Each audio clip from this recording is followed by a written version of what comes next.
know the why human trafficking work is needed, to fight for the freedom of modern-day slaves.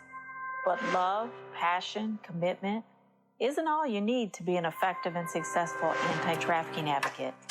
Learn the how. I'm Dr. Celia Williamson, Director of the Human Trafficking and Social Justice Institute at the University of Toledo. Welcome to the Emancipation Nation podcast, where I'll provide you with the latest and best methods, policy, and practice discussed by experienced experts in the field so that you can cut through the noise, save time, and be about the work of saving lives.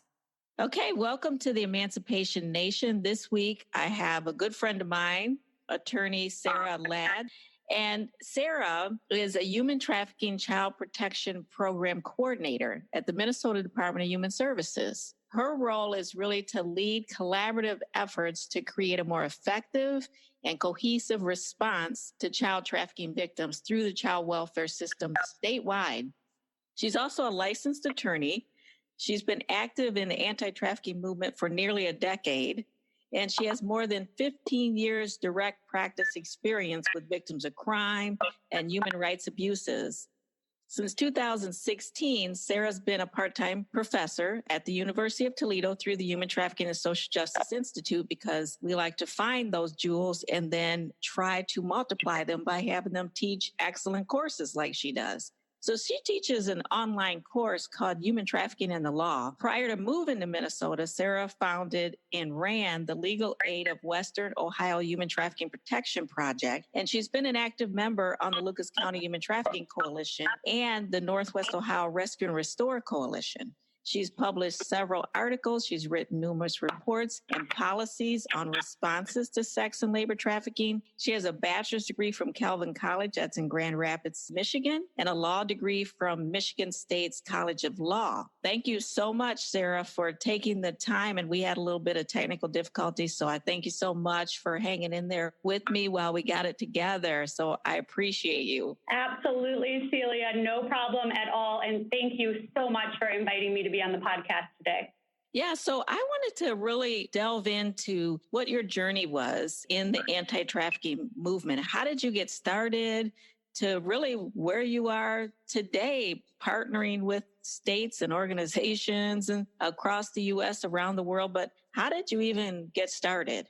So I had kind of a long, meandering route to get into the anti-trafficking movement, I would say. For many years, I did some international work in relief and development. I worked with child soldiers and refugee resettlement in various parts of Africa, and also did work throughout Latin America with children who were living or working in the streets, and with children who were vulnerable or at very high risk for exploitation, and with children who had experienced significant sexual abuse. Wait, Sarah, how did you even do that? Like, you are U.S. born and bred. How did you get to another country and even be doing that kind of work? You know, and that's a great question. And especially when I work with students, I get asked that question a lot. So I'm glad that you asked it. So it started for me in college. I did a couple of study abroads, and that was my first experience. I lived in Honduras. I did 2 study abroad programs there. That was where I first worked with children living in the streets and in inner city areas. And that was where I became fluent in Spanish. Once I spoke Spanish and had that experience, I was able to get into other opportunities. So that really opened the door for me. So then I subsequently applied and got funded for a summer fellowship program where I was paid to work in a slum near São Paulo, Brazil. And so that was my second experience, still while I was in college and undergrad. Wow. So then from there, once I had that experience, I was able to apply. I just started applying for jobs out of college. I knew I wanted to work overseas, and so I applied for tons of different positions, doing human rights work or international development, community development, aid work, relief work. And I ended up landing a paid position right out of college, working in Liberia, West Africa, with recently returned refugees and people in internally displaced persons camps, as well as with former female child soldiers. Wow. So you really are doing the damn thing. Like you really are going anywhere in the world. I mean, how old were you when you started doing that? I turned 20 in Honduras. My first place that I lived overseas, I turned 20 while I was living there.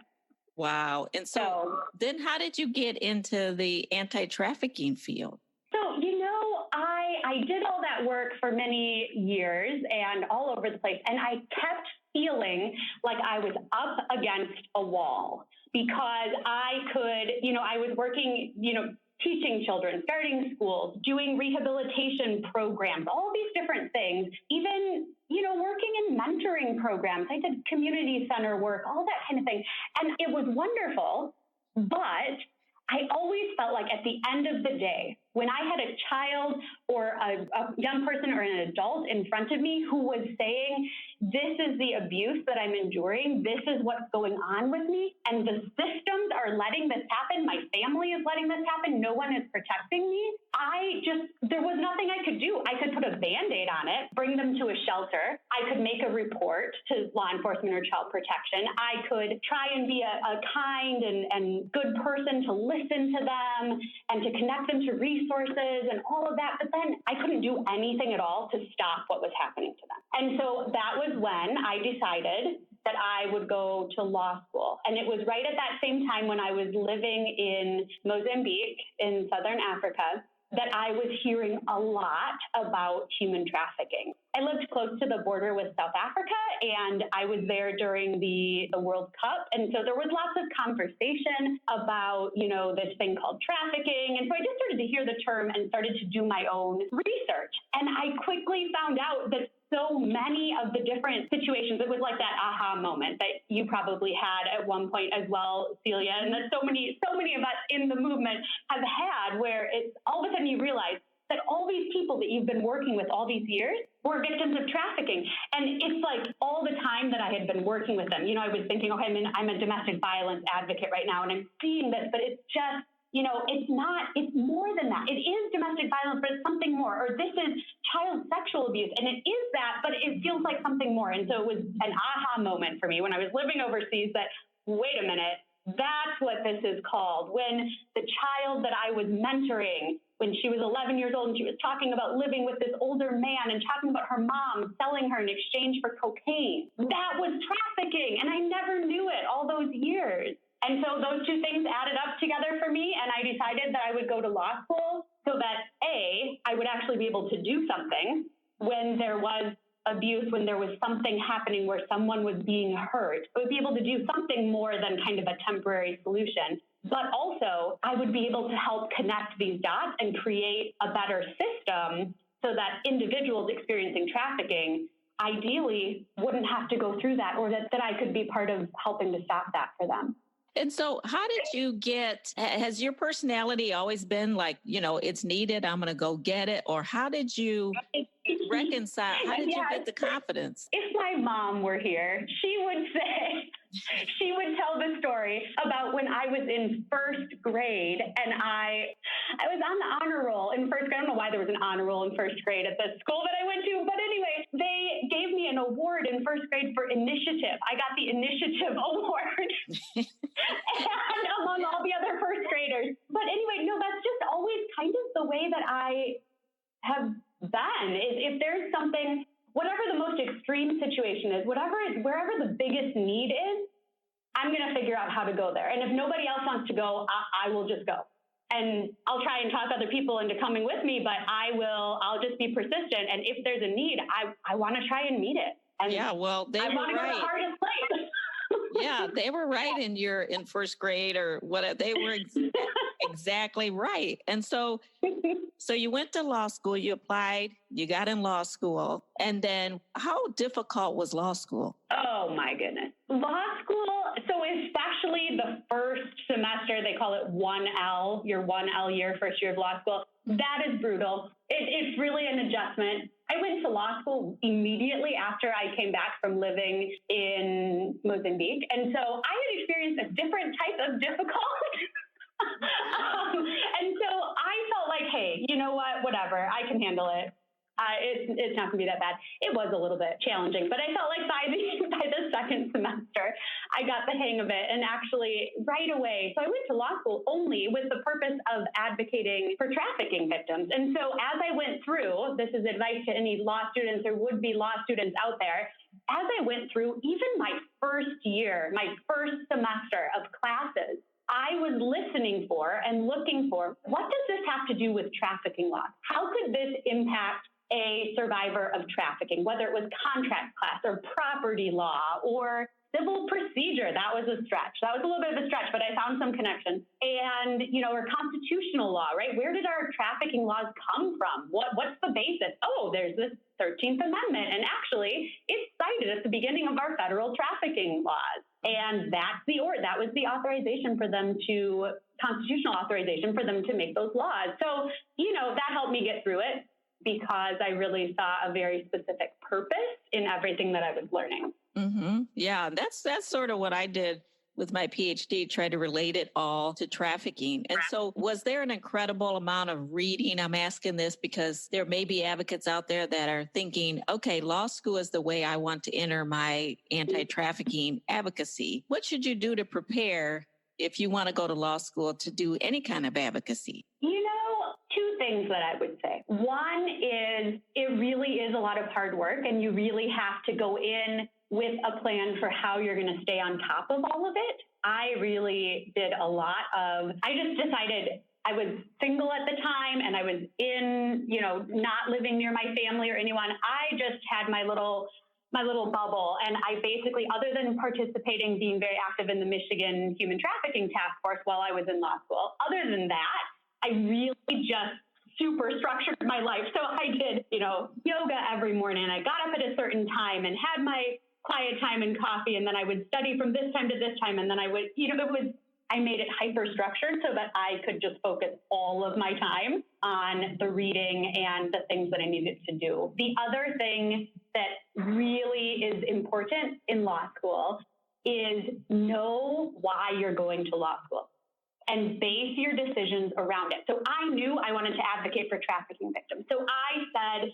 okay, what are all the different things within law school that will prepare me to do that? So I decided I took a few human rights courses. I decided to do internships that were really specific to trafficking and to skills that I would need if I was going to be advocating for trafficking survivors. And then I also did a lot of law school clinical programs. So those things were more valuable to me, being in the immigration law clinic for 3 semesters and interning at the U.S. Department of Justice twice. Those were more valuable to me than doing like moot court or trial advocacy or things of that nature, because they weren't as related to what I thought I would do as an advocate for trafficking survivors. Yeah, so I see like you really pointed your arrow directly at the target and then went straight for that. Because a lot of times I hear students say, well, I want to open a group home for survivors. So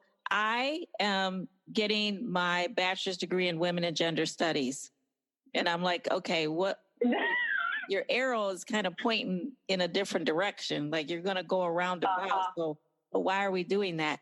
And some people don't know what they're going to do yet, but people who want to definitely be human trafficking advocates or any type of social justice advocates should try to point their arrow directly in that direction. And so definitely. And so you graduate law school, you said you were doing internships. When did it feel like you were starting to make a difference? I already in my first year of law school, I joined the Michigan Human Trafficking Task Force. And that was an incredible experience for me. I actually worked really closely with the Michigan Human Trafficking Task Force to start a student organization, which at the law school, to get law students and other legal professionals in the community involved in the anti-trafficking movement. So I started that at my school, and just even that, then connecting with, the FBI agent who was on the task force and the victim service providers and all the different folks that I was working with in the task force environment, I was able to help make those connections. So really to help a lot of other law students get involved and decide that they wanted to point their career in that direction as well. And so I felt pretty early on in my first year of law school like I was making an impact with that. And then I decided also my first year, I applied for my very first internship summer after that year, I went and worked for International Justice Mission in La Paz, Bolivia, and I was a legal intern for them. So I worked with child survivors of child sex trafficking and also worked with kids who had been sexually exploited through pornography or child sexual abuse or that kind of thing. So I was very involved, I would say pretty early in my legal career. And so when you went to Michigan, that task force, were people receptive to you? Did you just show up and go, hey, hello, I'd like to sit in on a meeting, join? How do people get involved in things like that? Oh, absolutely. And, the biggest advice that I could give to anyone is if you want to be involved in the anti-trafficking movement, go to the task force or coalition or network or whatever they call it in your area and just show up and offer what you can offer. And you don't have to be an expert to walk through that door. You don't have to know exactly what you want to do. You don't even have to know exactly what they do. Don't try to start something on your own. Really be part of the coalition or task force or network that is collaboratively working on this issue. So yeah, I just showed up, found them online. I just went to the first meeting, introduced myself to the chairperson, Jane White is her name. Introduced myself to her at the end, and she just welcomed me into the fold. Hey, do you want to be on a subcommittee? Hey, we need somebody in this capacity. And I was a law student. So I'm like, hey, I'm really good at reading things and taking notes. I'll be the secretary. Right. You knew sort of what your strengths were. You came to the coalition, not telling them what they need to do, but you came to the coalition actually offering your best self and those skills that you had, and they embraced you. I think that's pretty common. Yeah. Then how did you end up at Legal Aid of Western Ohio? Well, so I was very fortunate in law school for a few different reasons. First, I was part of the immigration law clinic at my law school, and the professor who directed it is still David Thronson, really an expert in not only immigration law and the impact that immigration law has on children, but also had done a lot of work with trafficking in his previous position in Nevada. And so had helped to start some anti-trafficking task forces and provide legal services for foreign national trafficking victims there. And so he also was a Skadden Fellow through the Skadden Fellowship Foundation, and that was how he got into this work initially. And so when I first met him at the beginning of my second year of law school, he said to me, he became my advisor, and he said to me, Sarah, if you want to advocate for trafficking survivors, you need to aim your law career towards getting a Skadden Fellowship, because you will be able to create your dream job. You will be able to do whatever you want to help trafficking survivors, and they will fund you to do it. And it's really the best way it's the Cadillac way to get into the area that you want to be in and to have your dream job right out of law school. And so he pointed me in that direction and kind of helped me to make choices about internships and classes and all manner of different things, so that by the time I got to my third year of law school, I applied for a Skadden Fellowship and I received it. And Skadden Fellowships are an amazing opportunity if you are a law student and you want to do public interest work and you are committed to public interest, free legal services, and have a passion and experience in a particular area, a particular type of services for an underserved population. I highly recommend that you inquire early and that you really start trying to build the type of experience that you need to get a Skadden Fellowship. So I did. I received a Skadden Fellowship and was able to start the Human Trafficking Protection Project at Legal Aid of Western Ohio. I was the first person to get a Skadden Fellowship from Michigan State Law School, and the first Skadden Fellow at Legal Aid as well. So that was pretty exciting. Yeah, and I got to create it however I wanted. So that is so cool. And I know that you work directly with victims, and you also created this really cool document. Do you remember that? You put the framework. Oh, yeah, I'm sure you put hours and days and months.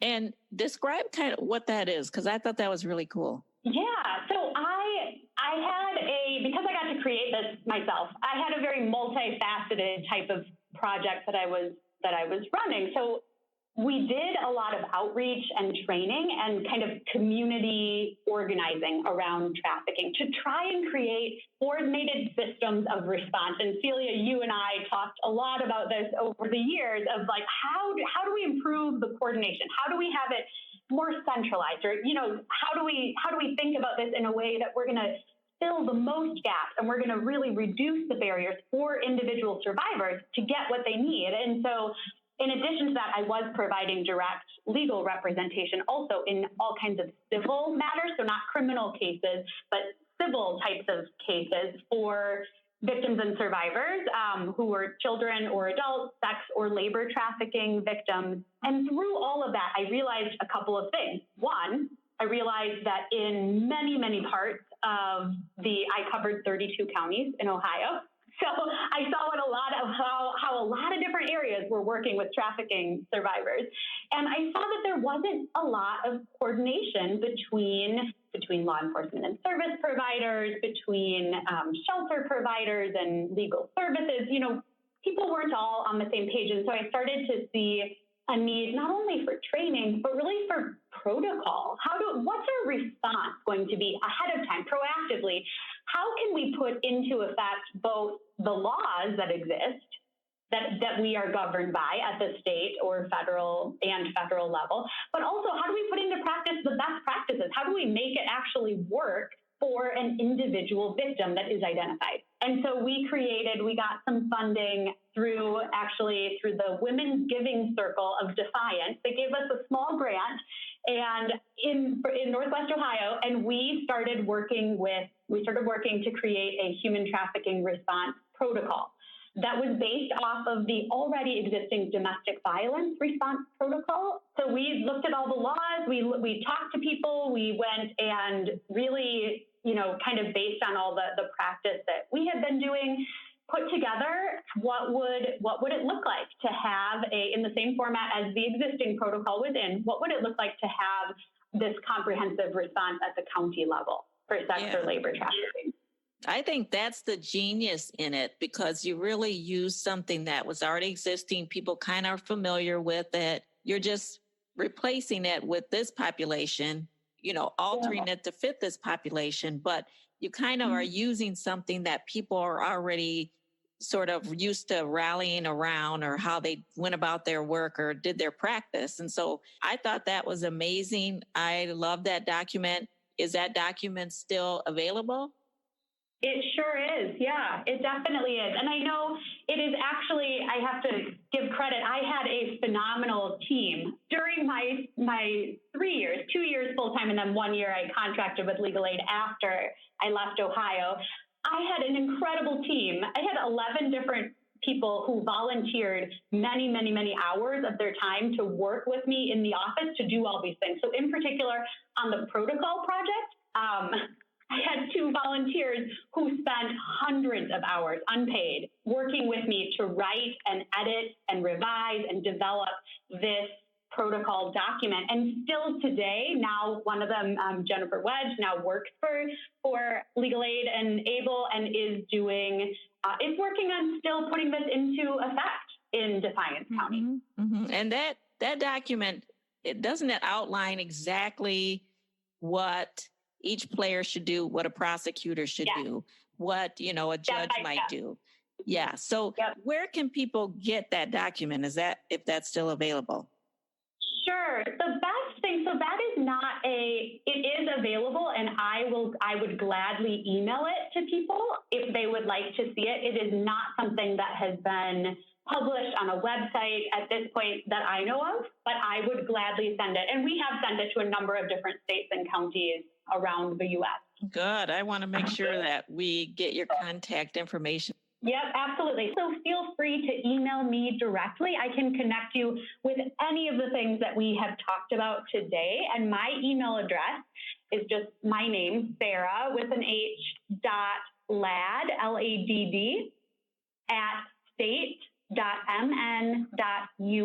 And please do feel free to contact me. I would be happy to speak with anyone or to send you resources or help you connect if you're trying to get connected with the anti-trafficking movement or with any of the things that I have mentioned today.